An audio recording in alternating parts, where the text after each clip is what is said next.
Hello. The Brawler Cup has just dropped, and so this year's episode 1 of Chatting Shit.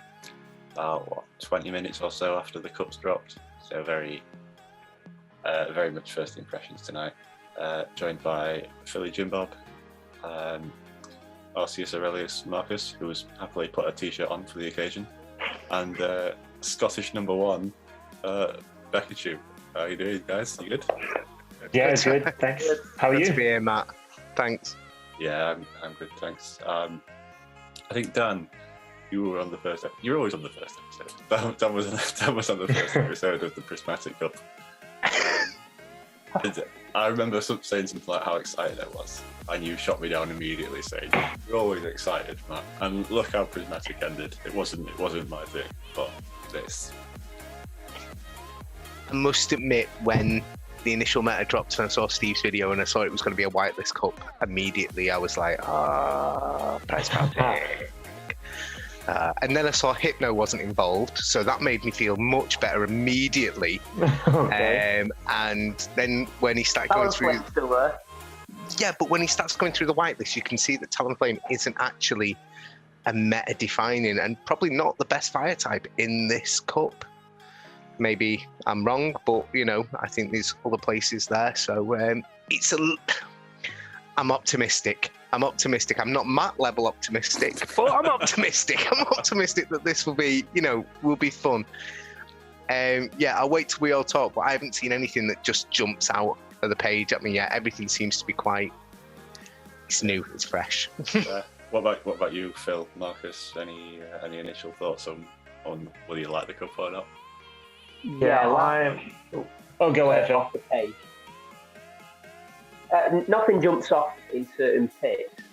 That's definitely better than Prismatic, whereas Prismatic got a bit stagnant.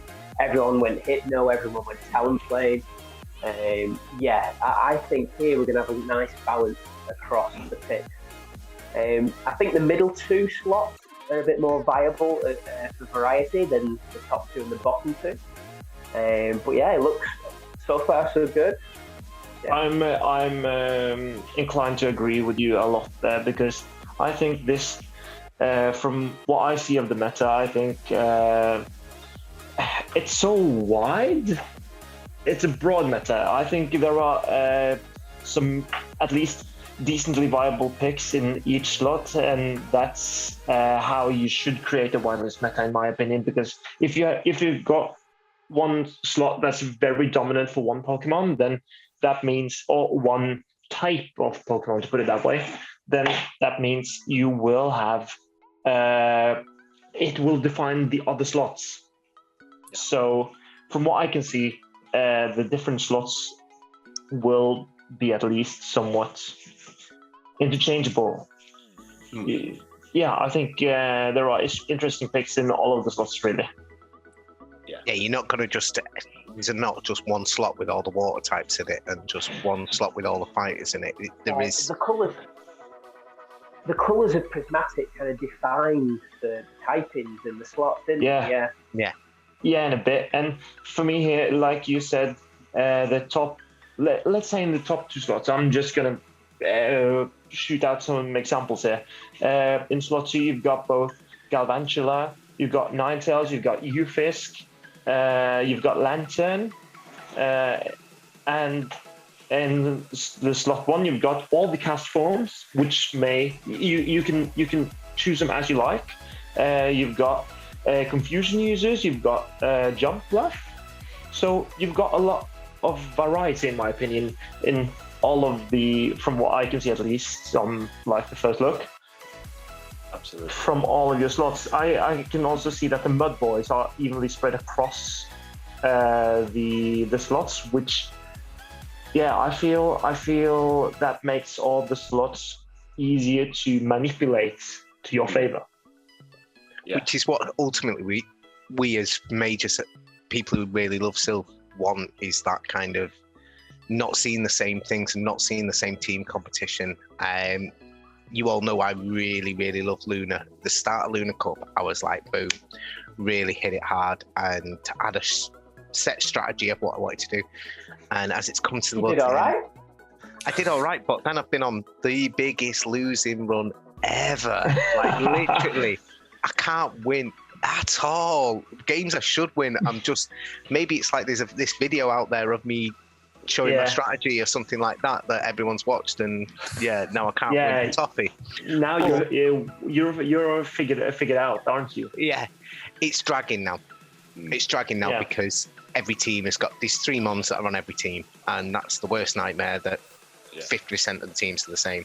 Well, I've still got 2 more tournaments to play in Luna, but I'm really excited about the new Trevenant. I think that's gonna make me a lot more excited. Are you gonna get one though? Because you've got to trade it or spend 200. No, I did a bit of a grind after work today. I've got 310 Phantom Candy at the minute. Wow. I can't even believe it. That's so game. You must have caught that's a lie. more Pokemon this today than you have all months. We had community day. Come on. How many hours of community did? Half. Half an hour. I smashed it on community day. I made it to about 4:30 before I ran out of Pokeballs. So I did all right. Fairly well. Yeah. But no, I'm intrigued by this meta. I must say. Yeah, I must say. Cool. Well, let's crack on then. Phil, we're going in weight order tonight. That's just the theme. So Phil, you're up first. In the bantamweight division, is that correct? Yeah, bantamweight. The bantamweight division weighing in. I find that funny. I find that funny. 6 kilograms. Pokédex number 820 is Greedent. Oh. So the first thing I noticed is the heavyweights tend to be your tanks. But if you could, like Marcus said, manipulate it such that your tank's in a different slot, gives an opportunity for a tanky flyer like Mantine or Lugia in slot 6.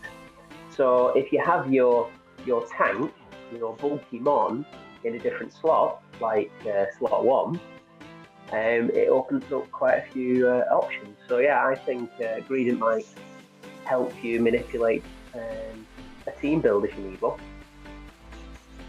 I can see logic there, Phil. I can really see the logic of having a tank that's not in the tank slot. You see my brain working. The fresh haircut makes it easier to see that. But I like Greedent. I think it's a nice mon, and I think the moves lend itself very well. Having Body Slam, the spam coming through. I think I've said before, you're going to get that grass damage. I know it's not going to be stab or anything like that, but you're going to get that bit of grass damage as well, which will be really nice. And it's quite a nice little pit. Potential debuff as well. It's got that air of Vigoroth about it, hasn't it? And with Crunch as well, as you say, it's got a way of hitting ghosts. Yeah, it could be a real nice man. I mean, the only other alternative is Licky Licky, because I think Licky Tongue isn't on the list. So you've got Licky Licky down at slot 5, correct me if I'm wrong, or is it slot 4? Yeah. No, it's slot 5. 5. Cruiserweight. So yeah, there's another option, but then do you go Earthquake, Shadow Ball with Licky Licky? I like the analysis of Vigoroth. Slot 3 looks like a fighter pick, doesn't it? Slot 3, whether it's going to be Obster or Primate or potentially Vigoroth. So that's quite interesting. But yeah, being 2 weeks to counter, something to be aware of. I think. Go on, Matthew. I think you do. No, it's alright. I was just gonna say, be week to counter. Like we've seen that before, haven't we? With mons with Body Slam, it doesn't necessarily matter that you're weak to things because you only need that slight energy advantage, and especially if you're bulky like Greedent is, you only need that slight energy advantage. And sorry, but the 1 bullet seed is not even a slight energy advantage anymore, or 2 bullet seeds, because that's a massive lead advantage for a move like bullet seed. Yeah. And then all of a sudden you'll beat Toxic Rogue in the zeros or something daft like that. It's true. It's not all that disastrous. New toy syndrome as well. Perhaps people. I think people have got it though now. It's been out a little while. I know it's fairly new, but I don't know. Maybe the spawns haven't been that great since it was released. It was like out for 2 weeks or something like that, and it spawned everywhere. And when new things spawn and they spawn everywhere, I get like, oh, this will be around forever, so I'm in no rush to go out and get them. And then there are events for 4 months straight. Yeah. But we are in a point now, if you have got one good, because of the reduced walking candy, and it's a 1k walker, isn't it? So it's 0.5k if you're excited. And yeah, I mean, I've got an XL one, I've got one for Ultra already, but because it's what you do, innit? You know what I mean? Factors and all that. What I mean though with the new toy syndromes, that like people know how to play against Vigoroth now. If you see a Vigoroth on your opponent's team, you're sort of familiar with that matchup now. If you've been playing Silph a long time, you know the body slam's going to come after 5 counters. You don't, you might not know that body slams come in. You might misjudge how much a crunch is going to do versus your ghost type. That's what I meant by the new toy syndrome. Yeah, 100%. That makes. I think green is gives you potential for some surprise results, that in matchups that you think you're going to lose because you should lose them, but you take your opponent by surprise by how fast it is and how tanky it is. I think, I think green will bring you some surprise results in a positive way this month. I do think so. Yeah. It's one of the best picks in bantamweight, isn't it? Really? Yeah. I mean, there's a couple of outside of the bantam. yeah. Go on, Dan. Go on, Dan. I was just going to say, I think to bantam there is a couple of decent ones. The cast forms, obviously, as Phil just said, are obvious picks for everyone. But depending on what style you're going to play, you've got things like Whimsicott and things where you're always going to find a charm user. Do you know what I mean? And that's a nice Quillfish either. Let's not forget Quillfish or Clefkey. You know what I mean? Because Astonish is going to get a boost like in the next couple of days, mate. I'm telling you, it's Halloween. Astonish is just going to go someday. So we're all waiting for it. Yeah, we're all just hanging on there for it. I think there's some nice little picks, but I think it depends on your team comp, and I think that's where Green Up comes in really nicely, is because you can be more flexible. You could maybe have as your heavyweight, you could have a Shadow D-Knight or something like that, which doesn't necessarily have that bulk that suddenly, but it's so hard hitting, so you've got your bulk from a different slot, and it just gives you that versatility that not every mon in there does give you. So I think that's quite nice.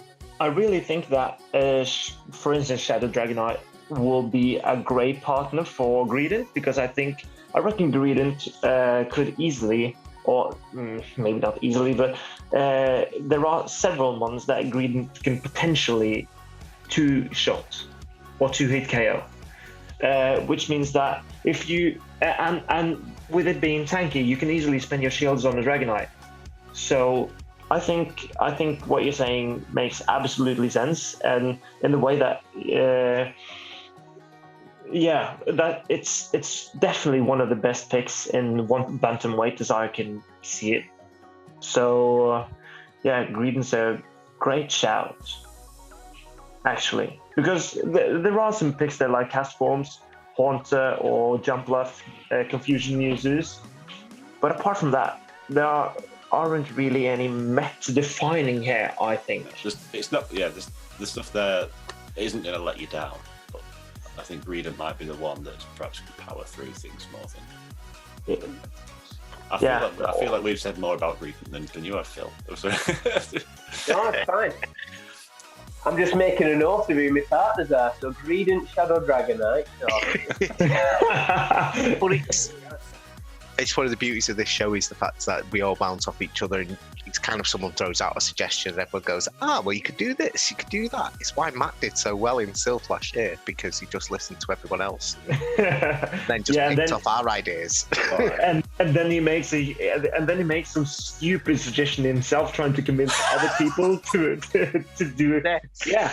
Listen to me, Drapion's great. Hang on. Drapion's great. You should all do that. I'm the host. Last month I picked Crustle and Zwilus. Come on, like Zwilus is shit. I took your advice for it. I've used Zwilus with success in one round in Luna, and I played 5 cups. It's been my MVP. But Stylus has a place on the team though, because it's got that pressure that you don't know if you're going to pull it out or not, and it just hurts. Speaking of chatting shit. Hey, well, it's either flopping it out or pulling it out, you know what I mean? Bantamweight in the Brewer Cup. The Brewer Cup. The Brewer Cup, that's what it is. It's not the Brawler Cup, it's the Brawler Cup, it's the Brewer Cup. Oh, Matt's got his swords out. He's like, I've nothing to do with it, I've just got swords. It's my cup. We've gone on a tangent there. It was next, Phil. Dan's next. So I'm coming in with Pokédex number 618, weighing in at 11 kilograms. He's could be a contender. He could be the featherweight champion of the cup. I'm coming in with Ufisk. Monday. I think for slot 2, Phil touched on it before. Every team is going to have a tank. It's going to have a flyer, and it's going to have a fighter.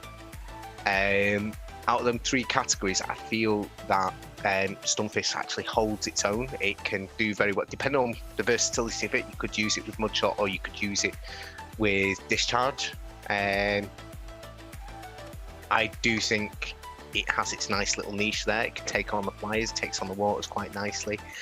As I said, the mud bombs can build up quite quickly and hurt things quite a lot.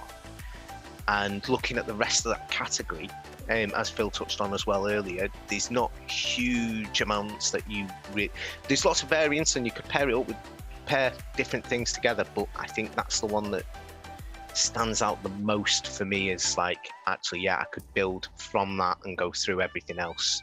It's a nice little one, it's steady. We all know how it works, and we all know lots of things that it'll pair nicely with. And again, flyers are going to be there. People are going to have a flyer on the team, and Ufisk can take them down quite nicely. So that's my pick. I feel people are going to pick flyers and tanks. When I mean traditional tanks, I mean like Steelix. G-Fist isn't on the list, is it? So it'll be like Probo. Probo, Steelix. Melmetal. Alolan Golem, Graveler, Yeah, for sure. Tyranitar, if you want to go spicy, But these are all things that G-Fist is just going to run through. Sorry, Ufisk is going to absolutely run through like a truck. How many people are going to pick a grass?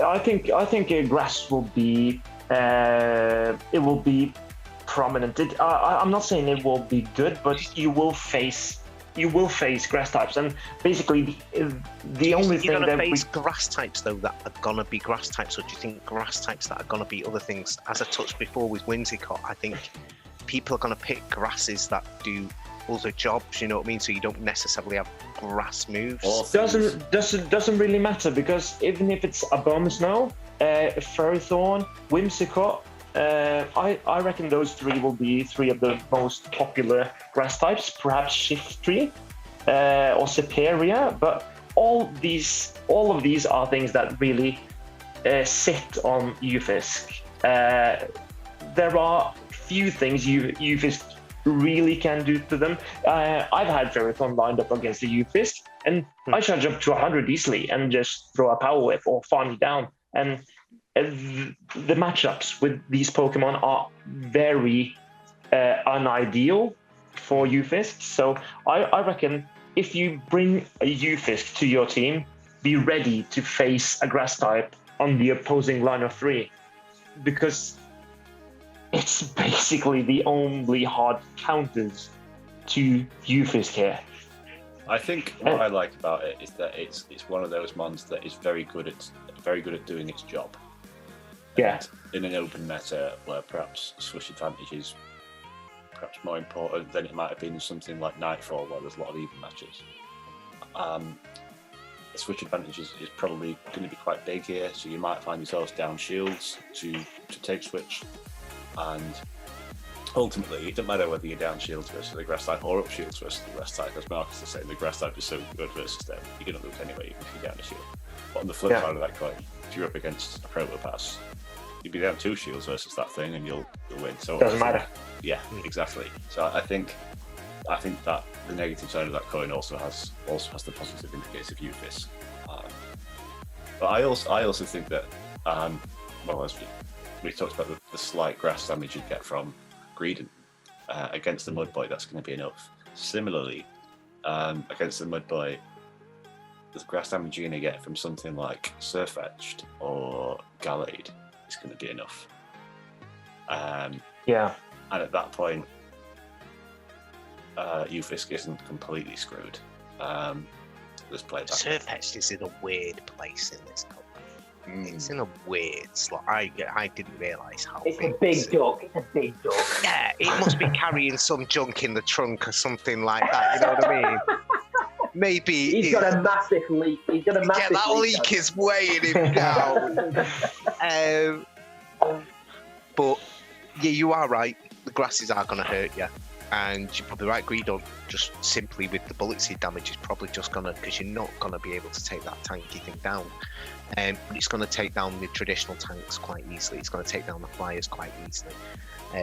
As I've talked about on this show on previous occasions, I hate Pelipper. Pelipper is a curse to me. It's something that hurts me and haunts me.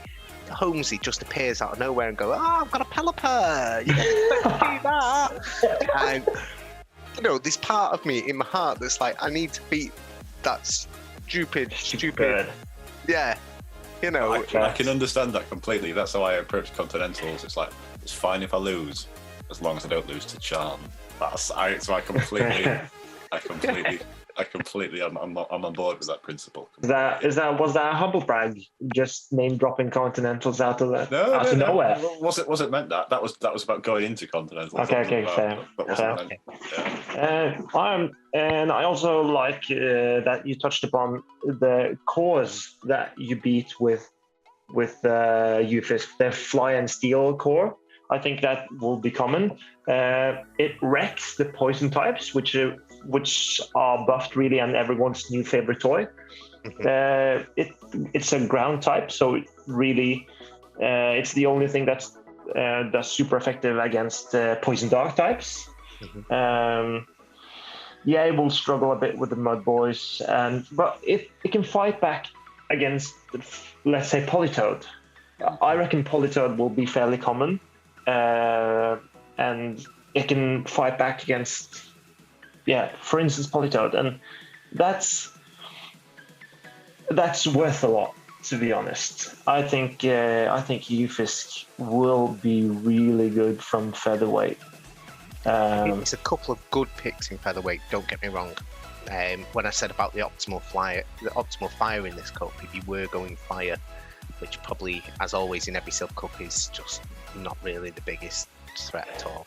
I think K9 is very nice there. K9 is good, and Talonflame as well. Same slot. Yeah, I just hate Talonflame. Yeah, I hate it as well, but you will see it. Someone will pick it. Tap, mom. Tap, mom. Listen, Yeah, Talonflame is amazing. Talonflame is a great man.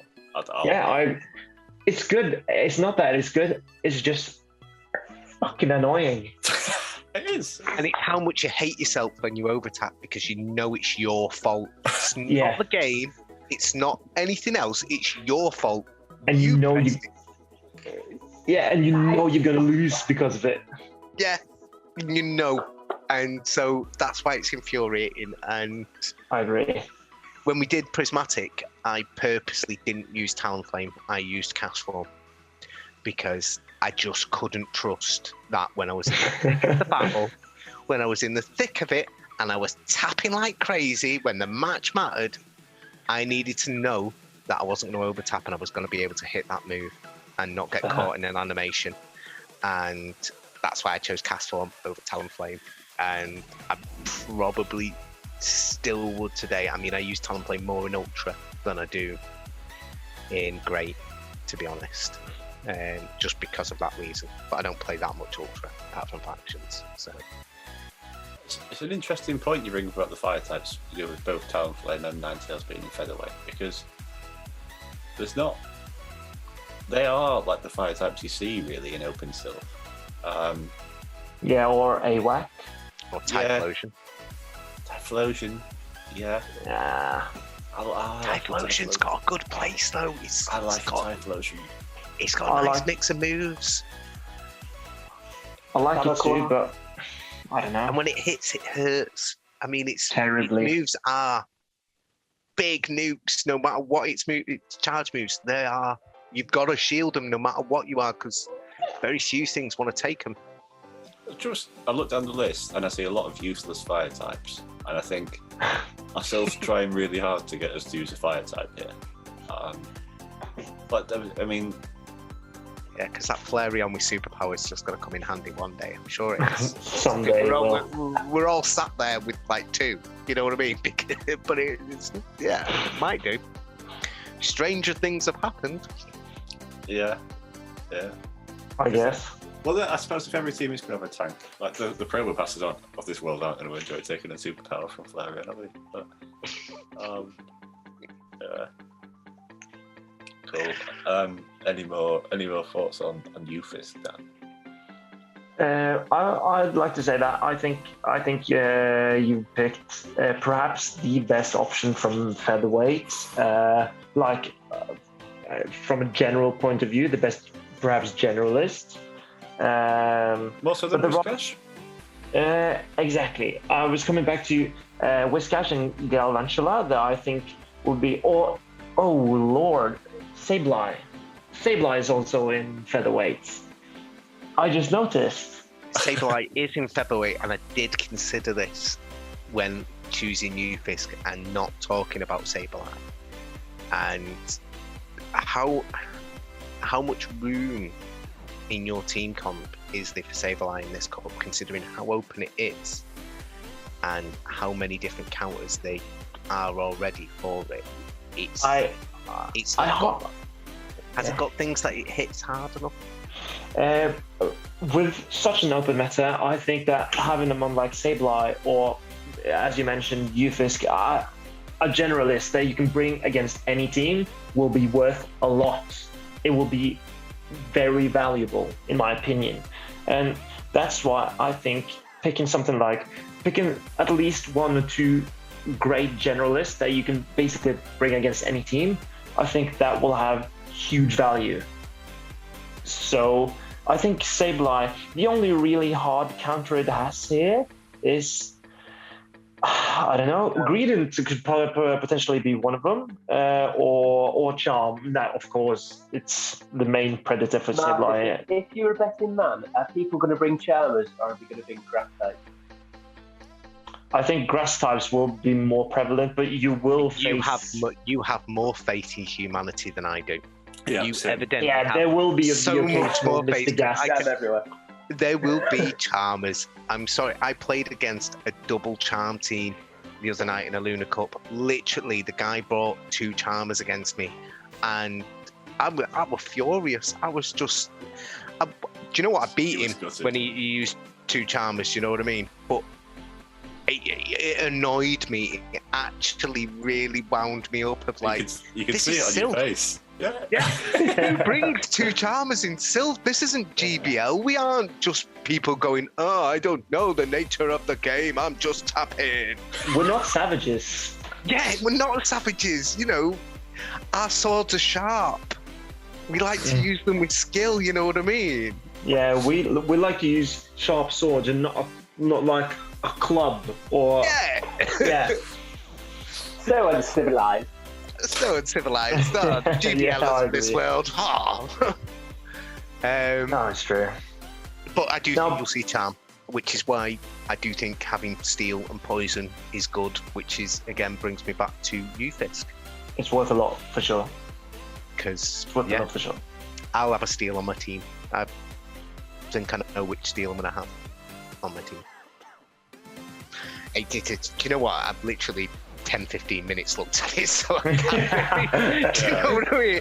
Literally, we just watched the Steve video and went, right, picking these, got my pencil out and everything like that, picking these, doing it. And then, if I do well in my first cup, I'm not entering any more. I'm not making the mistake of this month. Oh, you're ahead. Fair. Wait till Phil's finished lifting his heavyweights, and then. I'm good. Heavyweight champion of the world, mate. So, I'm talking about a steel type, but a steel type that's different to most steel types we think of, because it's also a counter user. My pick is number 448, weighing in at 54 kilograms in the middleweight category. I'm going with Lucario. Why? Why? Yeah. Why? Why? I don't know what to say to that. Because I know why Matt's picking this. Because it's very early days, and he's trying to be versatile, and also he's trying to get us to pick a crap pick. Listen, But it is versatile. He's trying to get in that steel type in while still keeping in a fighter. not even that. Really. Okay, Go on. I'll let you go finish your reasoning, Max, and then I'll Then break we'll all it apart. laugh at you. That's fine. Why? You do that, because actually it's a combination of points that you've all raised so far. So I think you'll be on board by the end of this. Okay, so as Marcus said, it's quite slot 3 and slot 4. There's quite a lot of versatility there.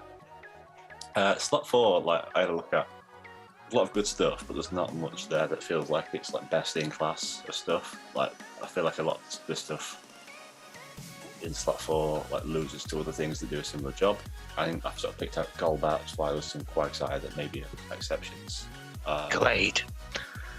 Yeah, Dragalge. No, because Dragalge's relying on Appletail. Swilus. Is Dragalge in slot 4? Yeah. Yeah. Oh It is. no. Yeah, I know, you undermined missed- my entire argument. Right, okay. Craigilly. Let's- Who else is in slot 4? Should we look at that's really cool? Coffagrigus. No, see, well, this is Let's finish this argument. Coffagrigus, right? It's on the thing. Right, Coffagrigus, I'm going to get to Coffagrigus. So I figure, right, go for something that can just scare the living daylights out of your opponent.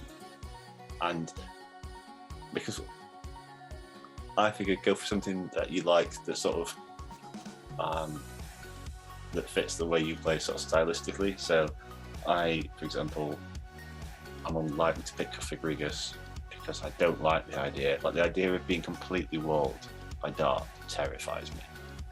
I think Gligar is in that slot as well, I think, which much more versatile mon than Coffagrigus. Doesn't really put much shield pressure on your opponent, and that's not really how I like playing. Lucario is like the opposite of that completely, between counter, Shadow Ball, and whichever other charge move you may choose to run. There is going to be a lot of damage output versus anything with Lucario. I think we touched on the fact that counter users are going to exist because counter's busted.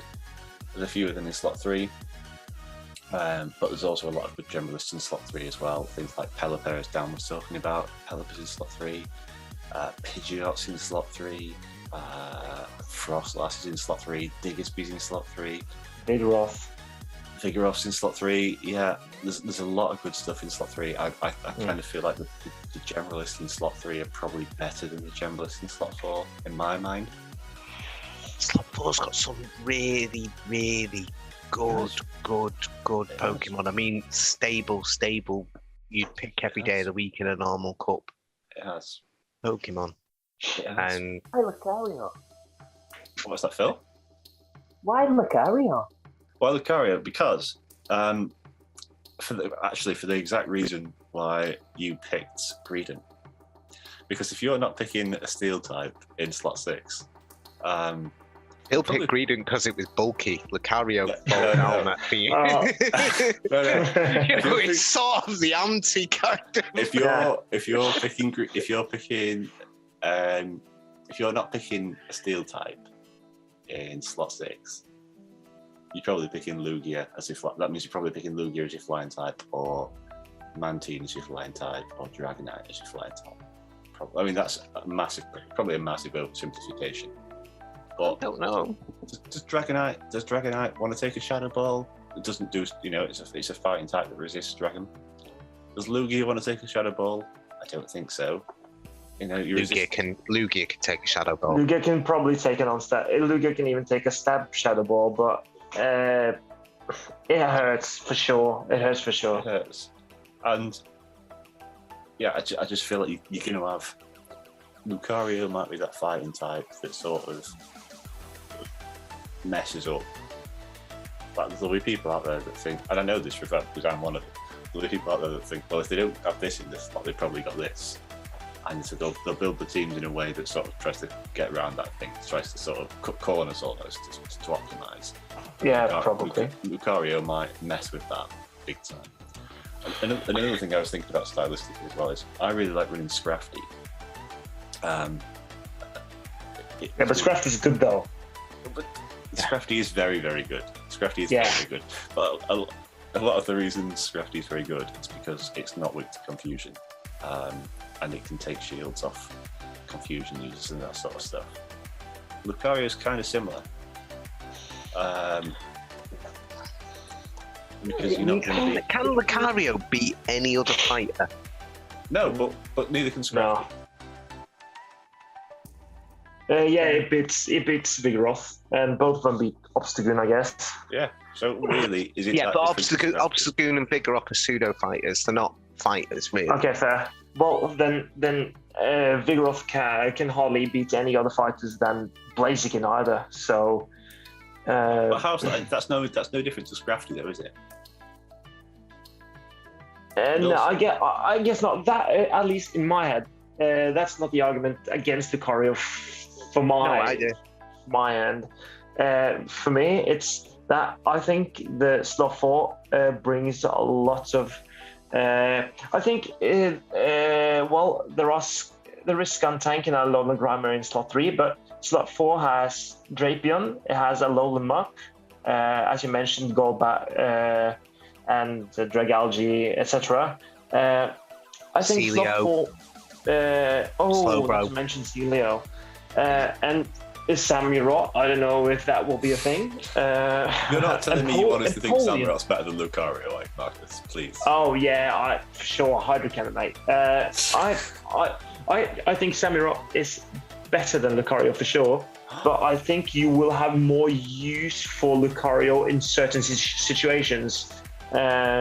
So I think as you said, that if you pick Lucario, there are opponents where it can go on a rampage, and that you can bring Lucario against basically anything against your opponent, and you will be fairly fine. But I think there are more opponents where you can not bring it absolutely at all, because you will be afraid to be trapped against like an AWAC or I don't know, Jump Bluff. I'm not sure. I'm not afraid to be trapped versus an AWAC with Lucario because I've got Shadow Ball. You're never hitting that Shadow Ball. Yes, I am. No, you're not. I am. You're just not. I win zeros. No, you don't. Zeros, really. But are you going to be in a zero position with Lucario? Are you having that Lucario as your backline? I'm safe. You're just not. I'm safe switching it. You're just not. I am.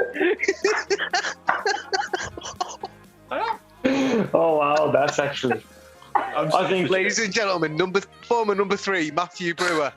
Very much, sir. Yeah, that's I'm having it in my line. I'm safe switching it because fair. Because I bet you don't. I'm going to try it. I'm either going to. That's handful. That is nice. Right. I'll make a note of that. Right, I'll make a note of that. But, okay. Nice. I think Empoleon is a better steel type in slot 4 than Lucario, and it also beats the other steel types. largely. I'm not saying Napoleon's Lucario is a decent steel type. shout. No, because you cannot really because you started the argument saying that if you're not picking it a steel type in slot 6, then you might pick Lucario for your steel type. And I don't think it does the job of a steel type. Oh no, really. you definitely need another steel type. What I meant by that is if you're not picking a steel type in slot 6, you're picking something else in slot 6 that Lucario is going to have to play against. That's what Okay. Yeah, but Okay, if you're not I picking guess. a steel, if you're not picking a steel type in slot 6, you're picking it in slot 5. so then I've got two mons that. So then you've got two mons that Lucario's got to play against. Lucario doesn't want to take a hit from either of them. That's why you've got shields. You just told me you're going to use it in the zeros. Yeah. Yeah, so I have the option of either. Well, I'm going to use it in the zeros versus Marowak. House of Cards is just going. No. This is the thing. It's good in the zeros, and it's good in the twos. I can, if I want to use, if I can count, if I need to win switch, I can counter switch it into something. 2 shield there, to power up all the way through things. Yeah, and blast of Shadow Balls. Sorry. And blast of Shadow Balls after. Yeah, exactly. Whereas if I want to use it, if I need to win zeros and take a shield, like in a bad situation, like I could save switch it, and if your answer to Lucario is Marowak, and I can take the shield off. Like you are shield. That's Marowak, otherwise you lose the switch. And then if I have something like, I'd have to make sure I bring really good fire counters. So maybe I'd have something like a. I wouldn't be scared for the fire damage from AWAC. If you save switch Lucario against an AWAC and they shield the Shadow Ball, they have 95% health and 60 energy. And what takes 60 energy from a 95% health AWAC? So one of the things I really like in slot 2, I think it's in slot 2. Slot 3, sorry. One of the things I really like in slot 3 is Pidgeot. Yes. Okay, yeah. So because it's back. The partnership is there potentially, but as I say, very very. It exists, I guess. But you want to be shields down versus Pidgeot. No, fair, but you're getting wrecked by Dan's Ufisk. So yes, my Ufisk is killing both of them without really breaking a sweat. True. No, it is. Well, yeah, it is. Even in zeros, I mean, you could have a shield, and I'm still. Yeah. No, fair. Yeah, fair. Yeah. Yeah, I think Ufisk also went down a shield. Yeah. Do you reckon? Yeah. One mud bomb is enough, and you're definitely reaching 2. I'm simming this now. I'm not having this. Yeah, Ufisk is winning. Ufisk is winning 0-1 against Lucario. It's not. Lucario wins 1-0, but the 2-1 is a huge win for Lucario. Yeah. But anyway, if you bait the power punch, I'm sure. But another thing is, right, if you're running Vigoroth or Obstagoon, I need Vigoroth and Obstagoon are both in slot 3. I just feel that Lucario is a viable alternative to those two. If you want, it's such a lesser pick than Vigoroth and Obstagoon, in my opinion. It is lesser, it is, but it's in a different slot. It's a way of manipulating the rules. Because I just feel like things in slot 3, like I say, Diggersby, Pelipper, Pidgeot, that sort. Frostlass. I feel that the generalists in slot 3, in my mind, are just more the sort of ones that I would use. I'd rather use them than. I don't know whether I'd rather use the name off. I really like Amok, but I think I'd certainly rather use them. You also really like Dragalge. I do really like Dragalge. Although I liked Dragalge before it was cool. I want to put that on record. I did too. We both ran it in you were the pioneers of Dragalge. We all know that. You know. That's it. There we go. It's just not. It's not the fighter I'd pick. Lucario. I mean, I like saying Lucario. I like saying it quite a lot. You know, but I think it's a nice Pokemon name, to be honest. But it's not good. Yeah, I'll be honest, I wouldn't pick it either. Phil, come on. Sorry, Matthew. It's the fetched or Machamp or even Primate or Fig or Obscene or... You're not taking Fetched or Primate. I think Top would be a nice little pick here. I think Top's got a place. Top's in... Where is Top? 3. On the grouping? It's in 3. I think Top's got a nice with that, having that nice little Stone Edge. Do you know what I mean? I'm picking Seeking before I pick Hypnotop. Do you know what though? I think Seeking's actually a shout here. I think it is too, because that coverage is real. I actually do think Seeking's a real shout here. But you know, I mean, it's all very new. It's all very new. True, isn't it? Yeah, it's true. But I just can't. I can't see myself bring. Okay, I will endeavour to prove you all wrong. I will. I'm looking forward to it. I genuinely hope. I don't hope you do. I don't hope you do either. But I hope you bring it. I hope you bring it once, and we can all mock you afterwards, like quite a lot. I'll give it a go in practice at least. I think it's genuinely going to be quite good. Okay.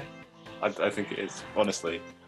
Well, we'll see. I guess we'll see. Because I've spoke about things before. Like when I spoke about Drapion, I sort of was like, I said, it's not quite, doesn't quite do anything quite right. This isn't like that. This is the opposite.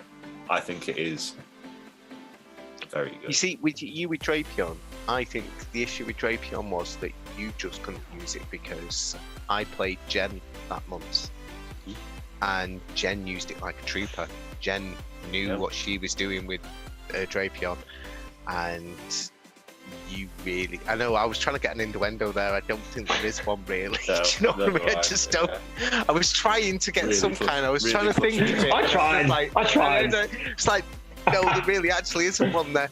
But she used it very well, as you couldn't use it at all. No, well, it wasn't for me. No. So... No, I'm going to try it. What we're saying is Swallow over Lucario in Plot 4. Rock Smash Swallow, though, yeah. Rock Smash over... Yeah. Zapdos over Lucario. Ooh.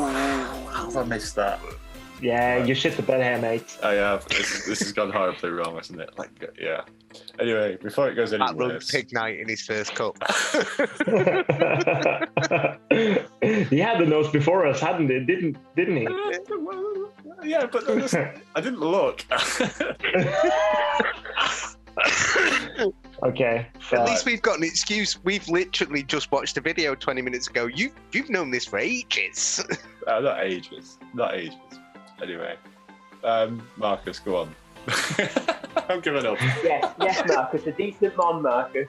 Okay, I'll try my best. I'm going with Pokédex number. Oh, let me just double check that I got this right. 131.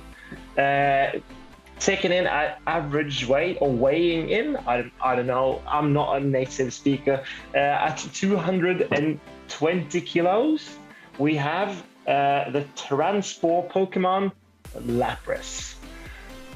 The heavyweight champion of the sea. It is indeed. It is definitely. I've picked from the heavyweight group, and there are. I think this is the slimmest group, but it's got perhaps at least the most concentrated great picks in my opinion, because you've got the flying types that Matt mentioned, the Dragonite, Lugia, Mantine. You've got the steel types that we are all familiar with, the Melmetal, Probopass, Steelix, and you've got like the great, or at least from my perspective, two really great generalists and flexible generalists in Snorlax and Lapras. And what I really, really like about Lapras is that it breaks up the grass, water, fire core without being a dragon, and it beats the dragons. It also has weapons against the tanks like Steelix and Probopass because of Surf. And since I've considered Lapras, until Jellicent was released, I considered Lapras to be the best Pokemon in Great League. That's bold. That's bold. Every time I've had the option to use Lapras until Jellicent was everywhere, I've always used it, and it's never let me down. Lapras can flip the zeros against Medicham if it's not running fighting charge moves. It can. I've flipped Obstagoons, non-stab counter users, which you'd expect to beat Lapras. I've beaten Bastiodons in the before Excel in the zeros because they thought they could farm me down, but they couldn't. And Lapras is one of them mons that whenever it's available, it could be a great safe switch to either lure out the fighter and bring out the fighter into farm down range for a good lead, like Sableye, Toxicroak, and then have your other mon weak to fighter sweep in the back. I think Lapras can also function really well as a lead because you have the opportunity, and it has the ability to take shields from literally anything. The hardest counters to Lapras are like Lantern and Fighters, in my opinion, that are available here at least. And I think we will see more of non-stab count users, to which Lapras has more play, and I don't think we will see that much of Lantern, with other electric types being probably more interesting, and other water types as well, like the Mud Boys usually are. And I honestly think Lapras probably will be my pick in a lot of tournaments from the heavyweight group, just based on flexibility, and it's easy to team build with, as it can fill so many roles, in my opinion. So yeah, that was my monologue on Lapras. Thank you for coming to my TED Talk, and yeah. I just want to put on record that had you not been in this group, Marcus, I would have chosen to speak about Lapras today. Yeah, but you picked Lucario. Yeah, because I knew you were a big Lapras fan. So okay, yeah. I know, but you've gone from the heavyweight king of the sea to a thin piece of paper that's slightly wet because the drip has dampened on it and dropped and dropped and dropped and dropped and dropped. So it's almost mush, but it's not quite mush. Well, I thought we were past this.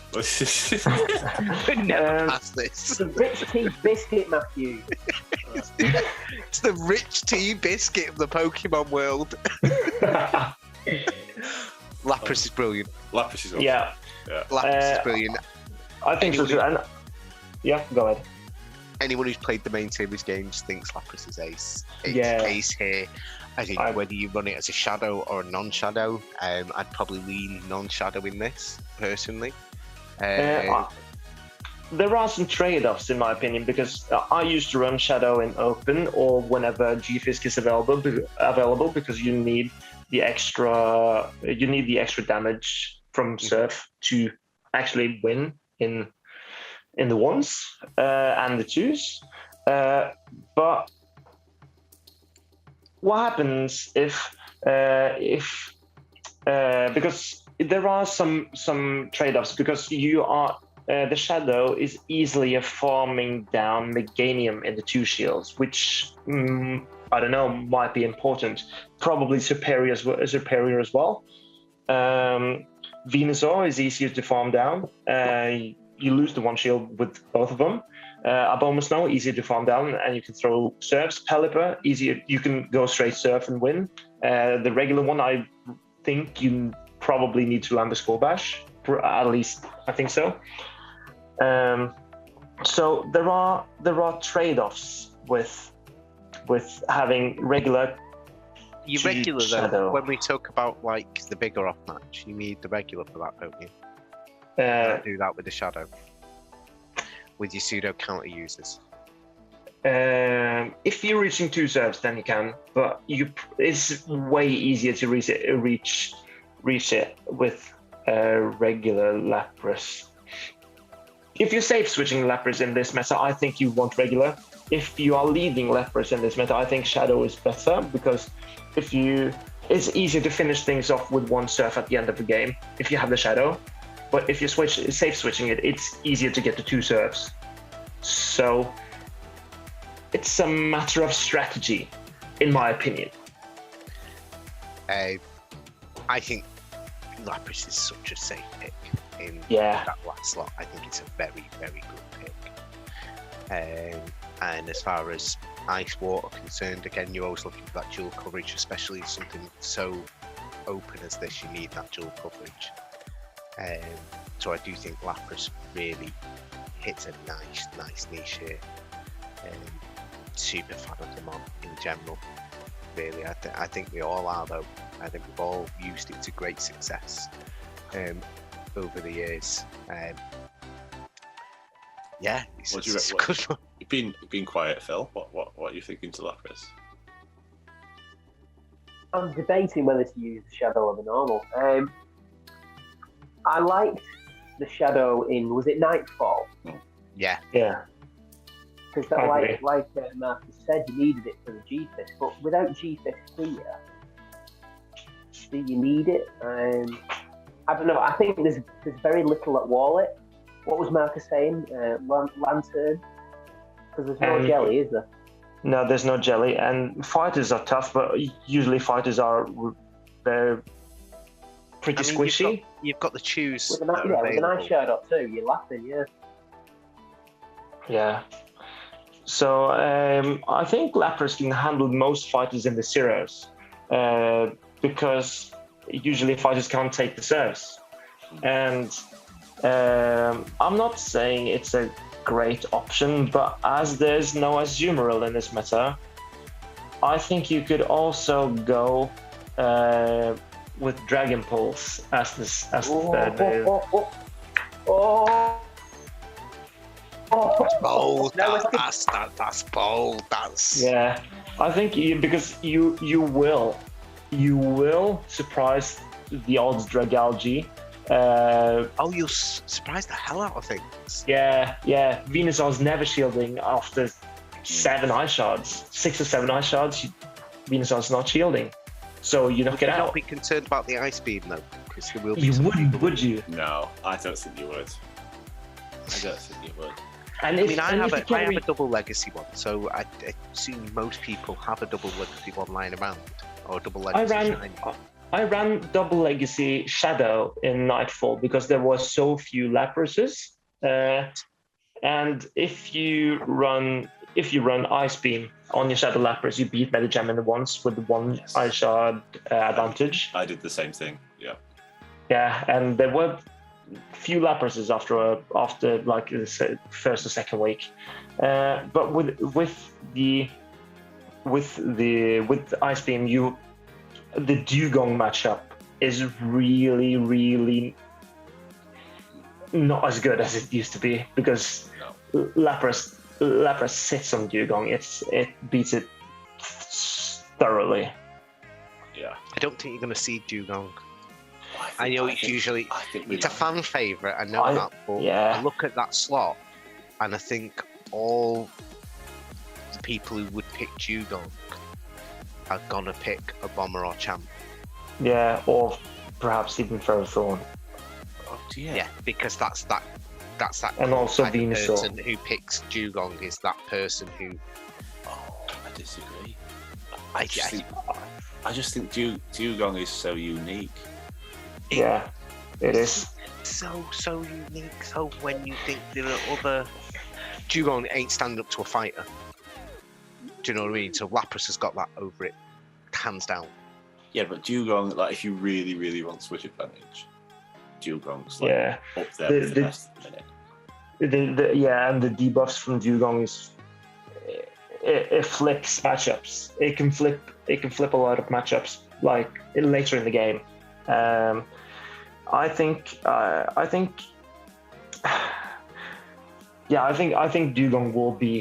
will be something we see to some extent, but that's partly because people are not used to all these monsters in slot 5. It's the Abomasnow and the Machamp and Fairy Thunder I think will be most popular.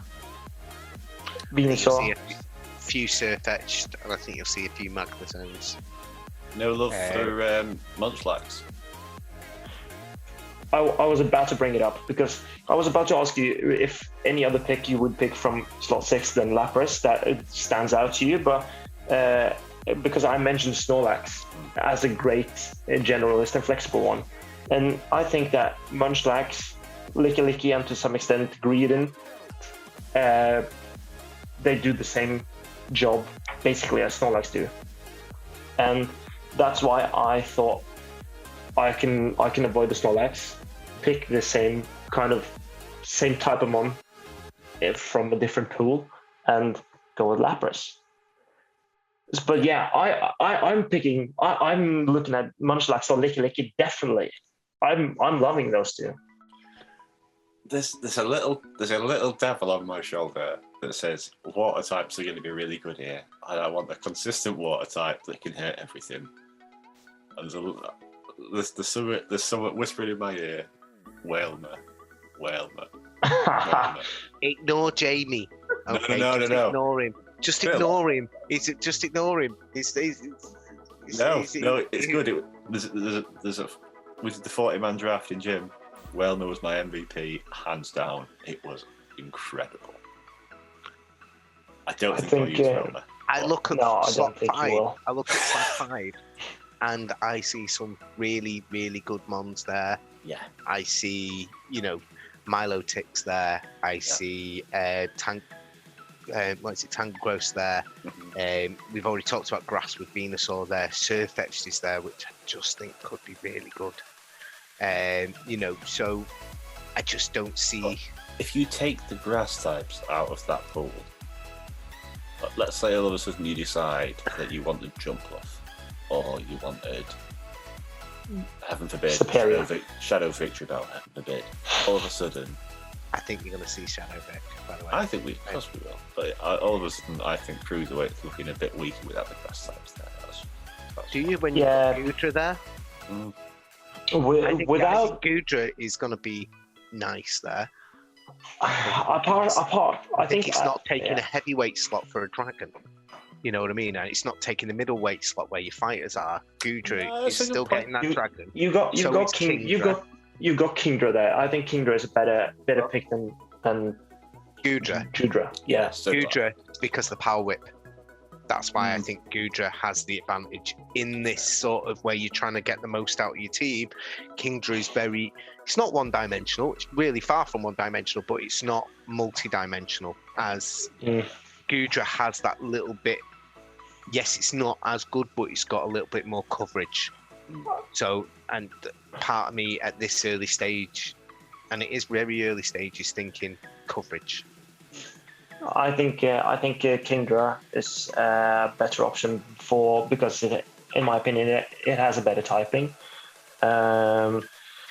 Because you're taking neutral from ice, for instance. But I think if you take away the grass type, slot 5, I agree with Matthew here that I think that slot 5 have the best grass types.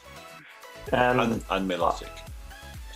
I was going to say Milotic. Yeah, well, but I think if you're not picking a grass type from slot 5, you're either picking the normal Lickers or Dugong, in my opinion. Yeah. From not Shadow. I think so. Bronzong, I think is in with the shout there as well. But, could be, but anyway, we're running dangerously low on time, so yeah, we are. I'm going to call it there before Zoom. Lapras is a good pick. Lapras is a very good pick. It's a fantastic pick, mate. It's so, honestly. So to summarise, Greedent's a good pick. Yeah. Ufisk is a good pick. Yeah. Lapras is a good pick. Lapras is a good pick. Listen. Lapras is a good pick. I see where you're going with this, but Lucario isn't dreadful, and it will do something. It will give you something different. I promise you that. Right. It would Give me you that mon that nightmares. loses. Yeah. Right, Oh, guys. I wish I didn't have Lucario. Guys, it has been a pleasure. As well. Good night. Cheers, Matthew. Thank you for this, Thanks Matt. for having us on, Matt. See you Cheers. later, Look forward to everyone. the next couple of episodes. Nice one.